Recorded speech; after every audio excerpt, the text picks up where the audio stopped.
Salve galera do xadrez e vamos continuar aqui rumo aos 2000 jogando partidas rápidas no chess.com nessa nova série que será realmente estrondante e maravilhoso, né?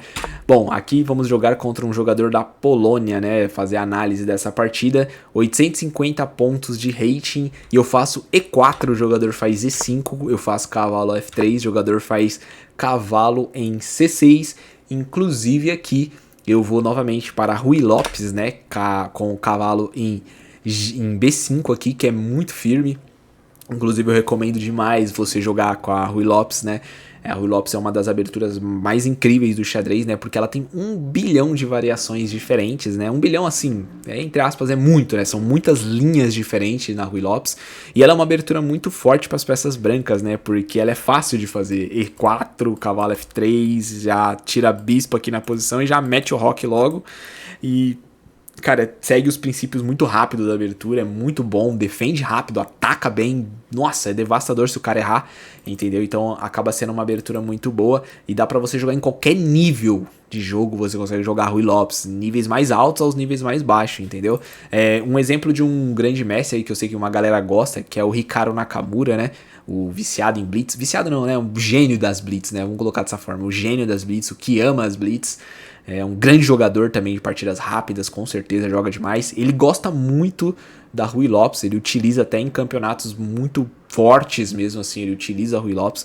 E a Ruy Lopes ela tem milhares de estilos de jogo diferentes, agressivo, não agressivo, posições.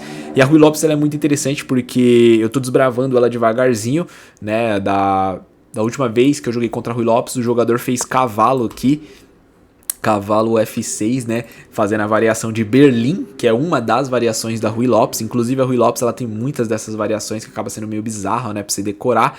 E agora dessa vez o jogador fez de uma forma diferente, que é cavalo E7, fazendo uma nova defesa, né, contra a Ruy Lopes, que é a defesa Cosio, né? Então é outro tipo de defesa da Ruy Lopes que também muda bastante também o tabuleiro e tudo mais.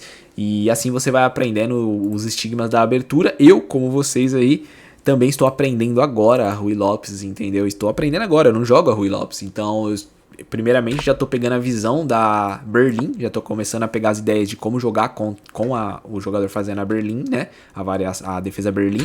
E aqui uma nova variação, a Cosio Defense, né, o chess.com aqui tá mostrando pra mim.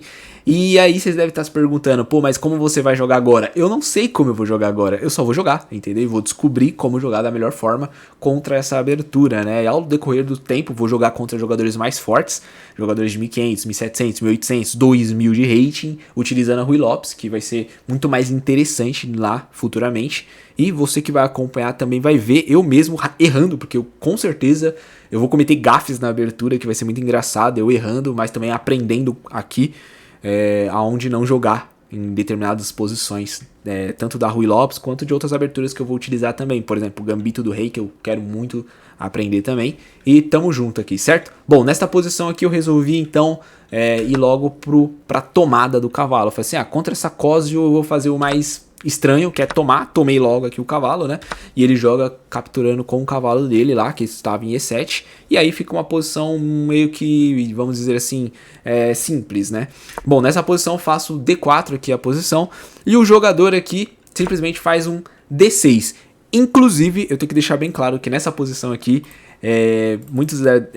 o meu lance seguinte foi roque. Aí muitos de vocês devem estar se perguntando agora, por que você fez o roque?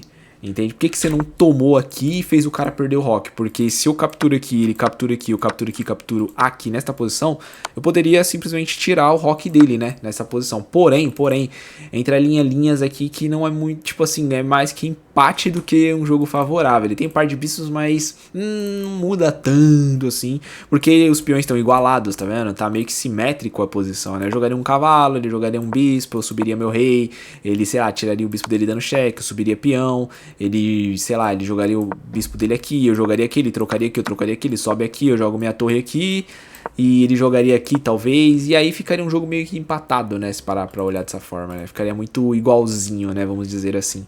Então não vale muito a pena ali naquela posição. Uma galera uma vez já me perguntou, falando assim, cara, você consegue enxergar o tabuleiro muito à frente com apenas os lances na abertura, assim, tipo esse aqui, por exemplo, você já conseguiu enxergar o tabuleiro lá na frente, nossa, você é muito gênio. Eu já vi gente falando assim pra mim. E eu falo assim pra vocês, cara, eu não sou gênio por eu enxergar uma visão de jogo lá na frente. Não é isso. E eu não fiz nenhum cálculo, assim, eu só mentalizei que chegaria mais ou menos em posições daquela forma. Por quê? Por quê? É porque é experiência de jogo. O que é a experiência de jogo? É muito tempo jogando xadrez, é tipo muitos anos, e por jogar muitos anos, mesmo as mesmas aberturas, muitas das vezes eu caí em posições assim, né? Muitas vezes, né? Então eu caía e jogava posições desse tipo muitas vezes que eu achava que era melhor realmente trocar ali as damas e pegar o rock ali do cara, só essa vantagem na minha cabeça ela já era o suficiente para ganhar e não era. E aí foi quando eu, com o tempo eu fui percebendo que linhas como essa não vale a pena eu fazer. Né? A não ser que, por exemplo, vamos supor que nessa posição aqui eu estou enfrentando, sei lá, o Garry Kasparov, por exemplo. Aí sim eu vou pra uma linha de tentar empatar isso aqui, obviamente, né? E é capaz ainda de eu perder, né? Porque, porra, é um grande mestre de xadrez, é muito bom, entendeu? Mas, por exemplo, eu aqui jogando aqui contra um jogador de 850 pontos de rating, cara, não vale a pena eu ir pra uma posição de praticamente empate, até mesmo com um jogador que é mais fraco do que eu, do mesmo jeito que se eu estivesse jogando contra o Garry Kasparov da vida, ele também não ia querer ir para essa posição de empate, porque eu sou um jogador muito mais fraco do que ele, entendeu? Isso é uma questão de lógica. Então se você é um jogador que você tem muito mais rating que o jogador que você está enfrentando, você não vai entrar em linhas, né, que vai dar empate, entendeu? Isso é uma coisa que vocês vão pegar essa visão de jogo com o tempo, viu? Não é do dia para noite, é com o tempo. Entendeu? E eu não sou nenhum prodígio gênio por ver o tabuleiro um pouquinho mais à frente. É só porque eu já tive muitas experiências naquelas posições de jogo, entendeu? Só por isso. Bom, aqui nessa posição, pequeno rock, jogador joga bispo G4, eu faço um D5 aqui e o jogador joga cavalo em D4 aqui, a ideia é de tentar trocar aqui pra mim quebrar meu rock, né?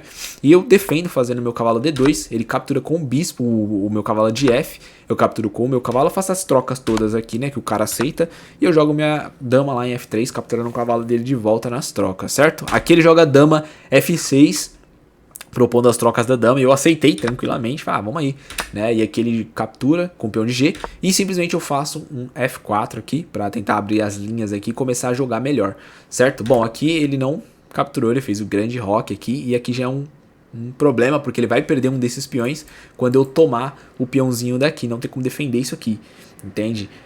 Acaba sendo meio... na verdade acho que até tem como defender, né? Por exemplo, aqui... não, agora que é eu que jogo, né? Não tem como não. Eu capturo aqui, ele vem com o peãozinho de F, e aqui eu tomo o peão de F7, e aí começa a quebrar o jogo dele de vez. Aqui, inclusive, o computador, né, tá me dando 2 pontos. Isso é bizarro, porque se você for olhar, a gente tem as mesmas quantidades de peça, tá vendo? Porém, o posicionamento das minhas peças faz eu ter uma vantagem, assim, crucial para já ganhar o jogo, praticamente, entendeu? Bom, nessa posição ele joga a torre dele em E8, e agora eu jogo meu bispo em E3 aqui, né, com a ideia de tentar liberar meu bispo de alguma forma, né. Você deve estar se perguntando, por que você não jogou aqui nessa posição, né, tipo o bispo, ao invés dali jogar aqui pra tentar atacar as alas, sei lá. Muito simples, eu não queria que ele fizesse esse lance aqui, porque ele ia ganhar um tempo no meu bispo, né, e eu não queria isso, né. Então eu resolvi não fazer isso, então eu joguei E3. Bom, aqui o jogador joga a torre, o rei dele em B8, e aqui eu dobro as minhas torres e aí começa a complicar, né? Torre na sétima, dobrei as torres e aí começa a complicar de vez. O jogador joga bispo dele em E7 e aqui eu simplesmente jogo minha torre em G7 ali, melhorando. Ele volta o bispo dele para casa de F8 e aqui eu jogo a minha torre D7 ali, mantendo ela na sétima. Ele joga o bispo dele de novo para casa de E7 e aqui finalmente as duas torres na sétima fileira, e aqui já começa a complicar demais, né? Aí você deve estar se perguntando, pô, por que ele não joga aqui pra atacar a tua torre, meu irmão? Por que ele não faz isso? Porque senão cai aqui, e aí acabou o jogo, né? Bispo versus torre não faz nem sentido. Bom, nessa posição o jogador volta o bispo dele, e aqui eu capturo o peão, e eu vou comendo os peões. Comendo é uma palavra muito forte, né? Comendo, nossa, eu lembro que quando eu jogava xadrez no clubezinho de xadrez quando eu era moleque, eu tinha uns 12 anos, 13 anos de idade, eu falava, nossa, eu tava comendo os cavalos, tudo ali, e aí o pessoal dava risada, e tipo, porque eu era iniciante no xadrez, né, e o professor até falava, não, você não pode falar comendo, isso não existe, tá ligado? Porque eu jogava muito dama na sala de aula, né, e E, tipo, na sala de aula o pessoal falava, não, come aquela peça ali, pô, você tem que comer 2 vezes aquela peça ali. Então eu pensava que xadrez era a mesma parada que dama, né? Então eu ficava falando, comendo a peça, tá ligado? E até que o pessoal me corrigiu, não, é capturar, ó, você capturou o peão, capturou o cavalo e blá blá blá. Coisas assim, né? Coisa de criança, mas faz parte, né? A gente aprende, né? E nessa época eu levava muito pastorzinho também, mas faz parte de levar pastorzinho, acho que todo mundo já levou pastorzinho na vida, né? Não tem como, né? Os caras é uma cuzão que usa pastorzinho contra novatos, né? Mas beleza, faz parte.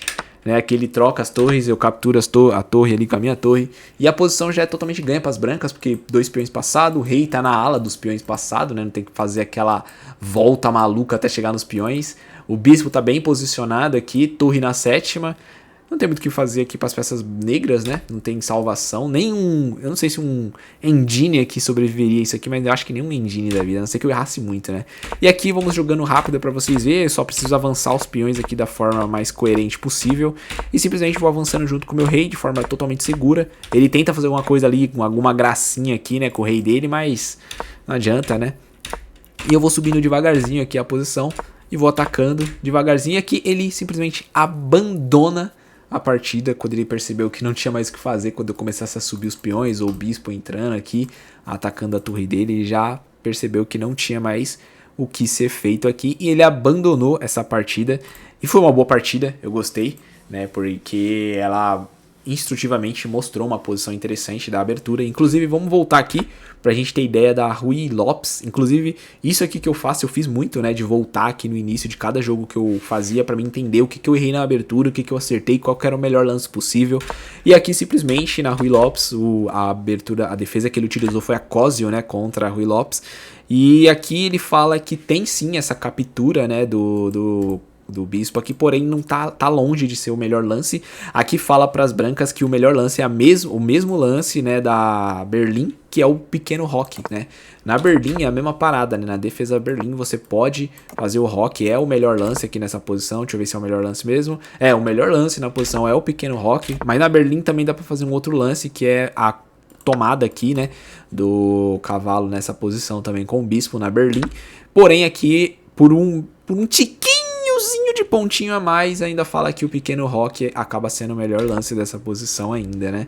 E aqui na variante Cosio aqui também, ele diz que o melhor lance ainda é o pequeno roque também, cara. Olha só como a Ruy Lopes ela é bem divertida de jogar, porque nessa posição, se você for reparar, até ele liberar essas peças vai demorar pra caceta, e você já tá atacando o centro, já tá cacando o cavalo, subindo os peões aqui, dando um trabalho, torre chegando, cavalo vindo, então acaba sendo interessante.